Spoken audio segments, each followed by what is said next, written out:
Atomic Habits, James Clear. The Fundamentals. Why tiny changes make a big difference. 1.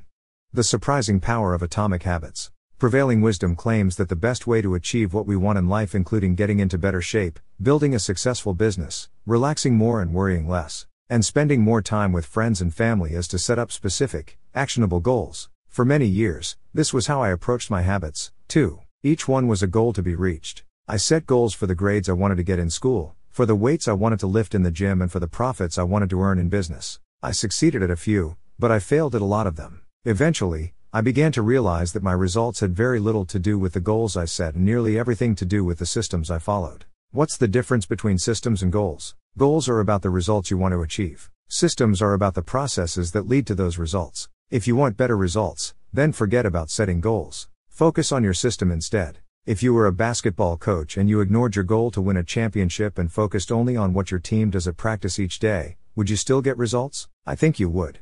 2. How your habits shape your identity, and vice versa. Why is it so easy to repeat bad habits and so hard to form good ones? Few things can have a more powerful impact on your life than improving your daily habits. Yet it is likely that this time next year you'll be doing the same thing rather than doing something better. Changing our habits is challenging for 2 reasons. 1. We try to change the wrong thing, and 2. We try to change our habits in the wrong way. Outcomes are about what you get. Processes are about what you do. Identity is about what you believe. Many people begin the process of changing their habits by focusing on what they want to achieve. This leads us to outcome-based habits. The alternative is to build identity-based habits. With this approach, we start by focusing on who we wish to become. Behind every system of actions is a system of beliefs. Imagine 2 people resisting a cigarette. When offered a smoke, the first person says, "No, thanks. I'm trying to quit." The second person declines by saying, "No, thanks. I'm not a smoker." Behavior that is incongruent with the self will not last. The most effective way to change your habits is to focus not on what you want to achieve, but on who you wish to become. 3. How to build better habits in 4 simple steps. A habit is a behavior that has been repeated enough times to become automatic. The process of habit formation begins with trial and error. Whenever you encounter a new situation in life, your brain has to make a decision. How do I respond to this? Whenever you face a problem repeatedly, your brain begins to automate the process of solving it. Your habits are just a series of automatic solutions that solve the problems and stresses you face regularly. Habits are mental shortcuts learned from experience. The process of building a habit can be divided into 4 simple steps: cue, craving, response, and reward. If a behavior is insufficient in any of the 4 stages, it will not become a habit. Eliminate the cue. That predicts a reward and your habit will never start. Reduce the craving and you won't experience enough motivation to act. Make the behavior difficult and you won't be able to do it. If the reward fails to satisfy your desire, then you'll have no reason to do it again in the future. All behavior is driven by the desire to solve a problem, whether to obtain something good, or to relieve pain. A simple set of rules called the 4 laws of behavior change can be used to build better habits. The first law: make it obvious. 4. The man who didn't look right. One of the most surprising insights about our habits is you don't need to be aware of the cue for a habit to begin. You can notice an opportunity and take action without dedicating conscious attention to it. This is what makes habits useful. It's also what makes them dangerous. As habits form, your actions come under the direction of your automatic and non-conscious mind. You fall into old patterns before you realize what's happening. The more you repeat these patterns, the less likely you become to question what you're doing and why you're doing it. Before we can effectively build new habits, we need to get a handle on our current ones. This can be more challenging than it sounds because once a habit is firmly rooted in your life, it is mostly unconscious and automatic. If a habit remains mindless, you can't expect to improve it. One of our greatest challenges in changing habits is maintaining awareness of what we are actually doing. A simple exercise you can use to become more aware of your behavior is a habit scorecard. To create your own, make a list of your daily habits. Once you have a full list, look at each behavior and ask yourself, is this a good habit, a bad habit, or a neutral habit? The marks you give to a particular habit will depend on your situation and your goals. The process of behavior change always starts with awareness. 5. The best way to start a new habit. Researchers divided subjects into 3 groups. The control group was simply asked to track how often they exercised. The motivation group was asked to read material on the benefits of exercise and track their workouts. The third group was supplied with the same motivational material, but was asked to formulate a plan such as, during the next week, I will partake in at least 20 minutes of vigorous exercise. In the first and second groups, 35% to 38% of people exercised at least once per week. Interestingly, the motivational presentation given to the second group seemed to have no meaningful impact on behavior. In the third group, 91% of people exercised at least once a week, which was more than double the normal rate. The sentence they filled out became an implementation intention, a plan made beforehand, about when and where to act. The two most common cues for a habit are time and location. Implementation intentions leverage both of these cues. People who make a specific plan for when and where they will perform a new habit are more likely to follow through. Many people think they lack motivation when what they really lack is clarity. Once an implementation intention has been set, you don't have to wait for inspiration to strike. Simply follow your predetermined plan. 6. Motivation is overrated. Environment often matters more. Every habit is initiated by a cue, and we are more likely to notice cues that stand out. It's easy not to practice the guitar when it's tucked away in the closet. It's easy not to read the book when the bookshelf is in the corner of the guest room. It's easy not to take your vitamins when they are out of sight in the pantry. If you want to make a habit a big part of your life, make the cue a big part of your environment. Put the apples in a bowl in the middle of the kitchen counter. Place your guitar on a stand in the living room. Keep water bottles in common locations around the house. By sprinkling triggers throughout your surroundings, you increase your odds that you'll think about your habit throughout the day. Make sure your best choice is the most obvious one. Making a better decision is easy and natural when the cues for good habits are right in front of you. Environment design allows you to take back control and become the architect of your life. Be the designer of your world and not merely the consumer of it. It is easier to build new habits in a new environment because you are not fighting against old cues in your old environment. 7. The secret to self-control. If you're overweight, a smoker, or an addict, you've been told your entire life that it is because you lack self-control. The idea that a little bit of discipline would solve all our problems is deeply embedded in our culture. Recent research, however, shows something different. When scientists analyze people who appear to have tremendous self-control, it turns out those individuals aren't all that different from those who are struggling. Instead, disciplined people are better at structuring their lives in a way that does not require heroic willpower and self-control. In other words, they spend less time in tempting situations. The people with the best self-control are typically the ones who need to use it the least often. So, yes, perseverance, grit, and willpower are essential to success, but the way to improve these qualities is not by wishing you were a more disciplined person, but by creating a more disciplined environment. You can break a habit, but you're unlikely to forget it. Once the mental grooves of habit have been carved into your brain, they are nearly impossible to remove entirely even if they go unused for quite a while. That means simply resisting temptation is an ineffective strategy. A more reliable approach is to cut bad habits off at the source. One of the most practical ways to eliminate a bad habit is to reduce exposure to the cue that causes it. The secret to self-control is making the cues of your good habits obvious and the cues of your bad habits invisible. The second law, make it attractive. 8. How to make a habit irresistible. Junk food drives our reward system into a frenzy. After spending hundreds of thousands of years hunting and foraging for food in the wild, the human brain has evolved to place a high value on salt, sugar and fat. Such foods are often calorie-dense and quite rare on the savannah. When you don't know where your next meal is coming from, eating as much as possible is an excellent strategy for survival. Today, however, food is abundant, but your brain continues to crave it like it is scarce. Placing a high value on salt, sugar, and fat is no longer advantageous to our health, but the craving persists. The more attractive an opportunity is, the more likely it is to become habit-forming. While it is not possible to transform every habit into a supernormal stimulus, we can make any habit more enticing. A neurotransmitter called dopamine stimulates craving. Every behavior that is highly habit-forming is associated with high levels of dopamine. When it comes to habits, dopamine is released not only when you experience pleasure, but also when you anticipate it. Often it is the anticipation of a reward, not the fulfillment of it, that gets us to take action. Nearly any habit can be made more attractive by temptation bundling, which means pairing an action you want to do with an action you need to do. An example would be watching Netflix only when riding your stationary bike. 9. The role of family and friends in shaping your habits. We don't choose our earliest habits, we imitate them. We follow the script handed down by our friends and family and society at large. We imitate the habits of 3 groups in particular. 1. The people close around us. 2. The many. 3. The powerful. We tend to adopt habits that are praised and approved of by our culture because we have a strong desire to fit in and belong to the tribe. One study showed a person's chances of becoming obese increased by 57% if he or she had an obese friend. Another study found that if one person in a relationship lost weight, the partner would also slim down about 1/3 of the time. So join a culture where your desired behavior is the normal behavior. Surround yourself with people who have the habits you want to have yourself. Shared identity reinforces your personal identity. This is why remaining part of a group after achieving a goal is crucial to maintaining your habits. Friendship and community embed a new identity and help behaviors last over the long run.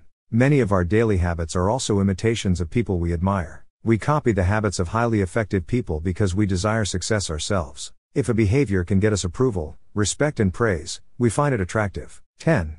How to find and fix the causes of your bad habits. Every behavior has a surface level craving and a deeper, underlying motive. A craving is just a specific manifestation of a deeper underlying motive. Your brain did not evolve with a desire to smoke cigarettes or to check Instagram or to play video games. At a deep level, you simply want to reduce uncertainty and relieve anxiety, to win social acceptance and approval, or achieve status. Look at nearly any product that is habit forming and you'll see that it does not create a new motivation, but rather latches onto the underlying motives of human nature. Your habits are modern day solutions to ancient desires. There are many different ways to address the same underlying motive. One person might learn to reduce stress by smoking a cigarette. Another person learns to ease their anxiety by going for a run. Your current habits are not necessarily the best way to solve the problems you face, they are just the methods you learn to use. The key to finding and fixing the causes of your bad habits is to reframe the associations you have about them. You can make hard habits more attractive if you can learn to associate them with a positive experience. The third law,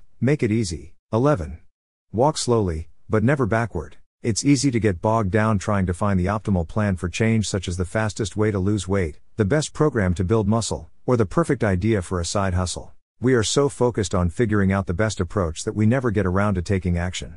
I refer to this as the difference between being in motion and taking action. The two ideas sound similar, but they're not the same. When you're in motion, you're planning and strategizing and learning. Those are all good things, but they don't produce a result. Action, on the other hand, is the type of behavior that will deliver an outcome. The biggest reason we slip into motion rather than taking action is we want to delay failure. It's easy to be in motion and convince yourself that you're still making progress. When preparation becomes a form of procrastination, you need to change something. Habit formation is the process by which a behavior becomes progressively more automatic through repetition. The more you repeat an activity, the more the structure of your brain changes to become efficient at that activity. It doesn't matter if it's been 21 days or 300 days. It's the frequency that makes the difference. Your current habits have been internalized over the course of hundreds, if not thousands of repetitions. New habits require the same level of frequency. 12.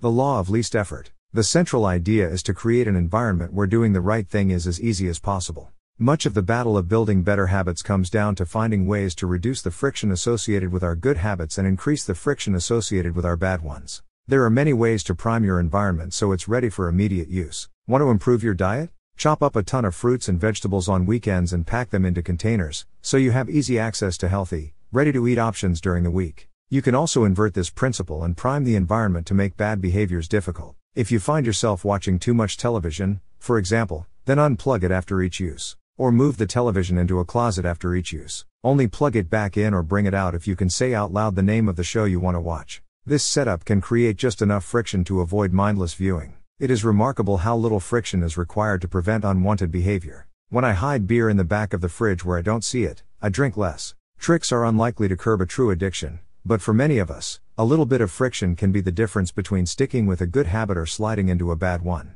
Redesign your life so the actions that matter most are also the actions that are easiest to do. 13. How to stop procrastinating by using the 2-minute rule. Habits are like the entrance ramp to a highway. They lead you down a path and before you know it, you're speeding toward the next behavior. It seems easier to continue what you're doing than to start doing something different. Each evening, there is a tiny moment, usually around 5:15 p.m., that shapes the rest of my night. My wife walks in the door from work and either we change into our workout clothes and head to the gym or we crash onto the couch, order Indian food, and watch The Office. If I change clothes, I know the workout will happen. Every day, there are a handful of moments that deliver an outsized impact. I refer to these little choices as decisive moments. This could be the moment you choose between driving your car or riding your bike, or between grabbing your homework or the video game controller. These choices are a fork in the road. Decisive moments set the options available to your future self. What you have for lunch is determined to an extent by the restaurant you choose. We are limited by where our habits lead us. This is why mastering our decisive moments throughout your day is so important. Each day is made up of many moments, but it is really only a few habitual choices that determine the path you take. When you start a new habit, start small. You'll find that almost any habit can be launched in a scaled-down version that takes less than 2 minutes to do. 14. How to make good habits inevitable and bad habits impossible. Sometimes success is less about making good habits easy and more about making bad habits hard. If you find yourself continually struggling to follow through on your plans, then you can make your bad habits more difficult by creating a commitment device. A commitment device is a choice you make in the present that controls your actions in the future. It is a way to lock in future behavior, bind you to good habits, and restrict you from bad ones. I have a friend with an outlet timer on his internet timer. At 10 p.m. each night, the timer cuts the power and everyone knows it's time to go to bed. I cut calories when dining at restaurants by asking the waiter to split my meal and box half before the meal is served. You may wish to prepay your yoga session. The key is to change the task such that it requires more work to get out of the good habit than to get started in it. The best way to break a bad habit is to make it impractical to do. Increase the friction until you don't even have an option to act. Often using technology to automate your habits can be the most reliable and effective way to guarantee the right behavior. The fourth law, make it satisfying. 15. The cardinal rule of behavior change. Imagine you're a giraffe roaming the plains of Africa. You're making decisions every day with immediate impact. You're thinking about what to eat or where to sleep or how to avoid a predator, and you're constantly focused on the present or the very near future. You live in an immediate return environment. In modern society, however, we live in a delayed return environment. We can work for years before our actions deliver the intended payoff. We work out so we won't be overweight next year. We put aside money now so we can retire decades from now. After thousands of years in an immediate return environment, our brains evolved to prefer quick payoffs to long-term ones. Every habit produces multiple outcomes across time. Unfortunately, those outcomes are often misaligned. Smoking might kill you in 10 years, but it reduces stress and eases your nicotine cravings now. Overeating is harmful in the long run but appetizing in the moment. With our bad habits, the immediate outcome usually feels good, but the ultimate outcome feels bad. With good habits, it is the reverse. The immediate outcome is not enjoyable, but the ultimate outcome feels good. The costs of your good habits are in the present. The costs of your bad habits are in the future. To change your behavior and get a habit to stick, you need to feel immediately successful even if it's in a small way. A habit needs to be enjoyable for it to last. What is immediately rewarded is repeated. What is immediately punished is avoided. Change is easy when it is enjoyable. 16. How to stick with good habits every day. A habit tracker is a simple way to measure whether you did a habit. The most basic format is to get a calendar and cross off each day you stick with your routine. As time rolls by, the calendar becomes a record of your habit streak. Habit tracking is powerful because it leverages multiple laws of behavior change. It keeps you honest. It's motivating. It simultaneously makes a behavior obvious, attractive, and satisfying. Habit tracking also helps keep your eye on the ball. You're focused on the process rather than the result. Despite these benefits, I've left this discussion until now for the simple reason that many people resist the idea of tracking and measuring. It can feel like a burden because it forces you into two habits: the habit you're trying to build and the habit of tracking it. Tracking isn't for everyone, and there is no need to measure your entire life. But nearly anyone can benefit from it in some form even if it's only temporary. No matter how consistent you are with your habits, it is inevitable that life will interrupt you at some point. Whenever this happens to me, I try to remind myself to never miss twice. Maybe I'll eat an entire pizza,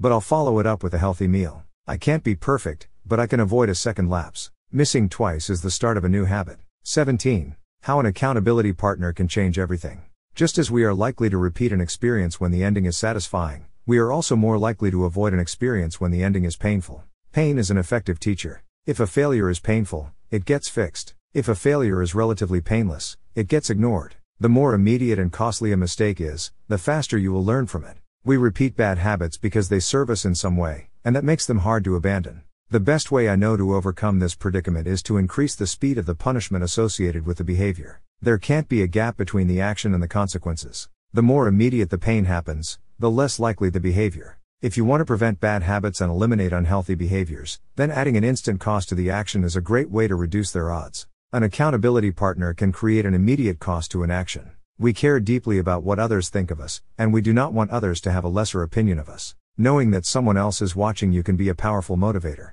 This is precisely why inviting someone to help us stay accountable or signing a habit contract can work so well. Advanced tactics: how to go from being merely good to being truly great. 18. The truth about talent: when genes matter and when they don't. For athletes, the secret to maximizing the odds of success is to choose the right field of competition. Habits are easier to perform, and more satisfying to stick with, when they align with your natural inclinations and abilities. People are born with different abilities. On the surface, your genes seem to be fixed, and it's no fun to talk about things you cannot control. Plus, phrases like biological determinism makes it sound like certain individuals are destined for success and others are doomed for failure. This is a short-sighted view of the influence of genes on behavior. The strength of genetics is also their weakness. Genes cannot be easily changed, which means they provide a powerful advantage in favorable circumstances and a serious disadvantage in unfavorable circumstances. In short, genes do not determine your destiny. They do determine your areas of opportunity. The key is to direct your effort toward areas that both excite you and match your natural skills, to align your ambition with your ability. Our habits are not solely determined by our personalities, but there is no doubt that our genes nudge in a certain direction.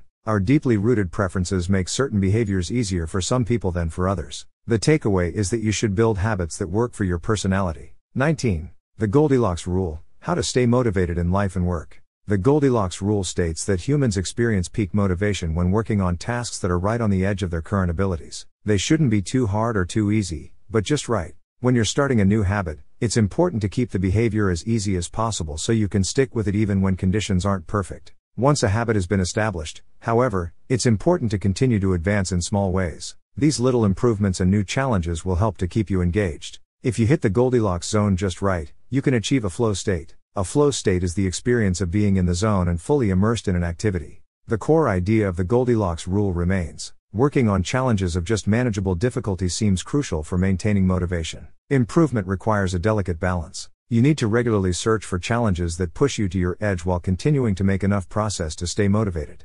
Behaviors need to remain novel in order for them to stay attractive and satisfying. Without variety, we get bored. Boredom is perhaps the greatest villain on the quest for self-improvement. Anyone can work hard when they feel motivated. It's the ability to keep going when work isn't exciting that makes the difference. 20. The downside of creating good habits. Habits create the foundation for mastery. They are the backbone of any pursuit of excellence. However, the benefits of habits come at a cost. At first, each repetition develops fluency, speed, and skill. Then, as a habit becomes automatic, you become less sensitive to feedback. You fall into mindless repetition. It becomes easier to let mistakes slide. When you can do it good enough on autopilot, you stop thinking about how to do it better. The upside of habits is that we can do things without thinking. The downside of habits is that you get used to doing things a certain way and stop paying attention to little errors. You assume you're getting better because you're gaining experience. In reality, you are merely reinforcing your current habits, not improving them. In fact, some research has shown that once a skill has been mastered, there is usually a slight decline in performance over time. To avoid slipping into the trap of complacency, we need to establish a system for reflection and review. Personally, I employ two primary modes of reflection and review. In December, for my annual review, I ask myself, 1. What went well this year? 2. What didn't go so well this year? 3. What did I learn? 6 months later, for my integrity report, I ask myself, 1. What are the core values that drive my life and work? 2. How am I living and working with integrity right now? 3. How can I set a higher standard in the future? The tighter we cling to an identity, the harder it becomes to grow beyond it. Life is constantly changing, so we need to periodically check in to see if our old habits and beliefs are still serving us. A lack of self-awareness is poison. Reflection and review is the antidote. Conclusion: the secret to results that last. Can one tiny change transform your life? It's unlikely you would say so, but what if you made another and another and another? At some point, you will have to admit that your life was transformed by one small change. The power of atomic habits is tiny changes leading to remarkable results. Sometimes a habit will be hard to remember and you will need to make it obvious. Other times you won't feel like starting and you'll need to make it attractive. In many cases, you may find that a habit will be too difficult and you'll need to make it easy. Sometimes, you won't feel like sticking with it and you'll need to make it satisfying. The holy grail of habit change is not a single 1% improvement, but 1,000 of them. It's a bunch of atomic habits stacking up, each one a fundamental unit of the overall system. The secret to getting results is to never stop making improvements. It's remarkable what you can build if you just don't stop.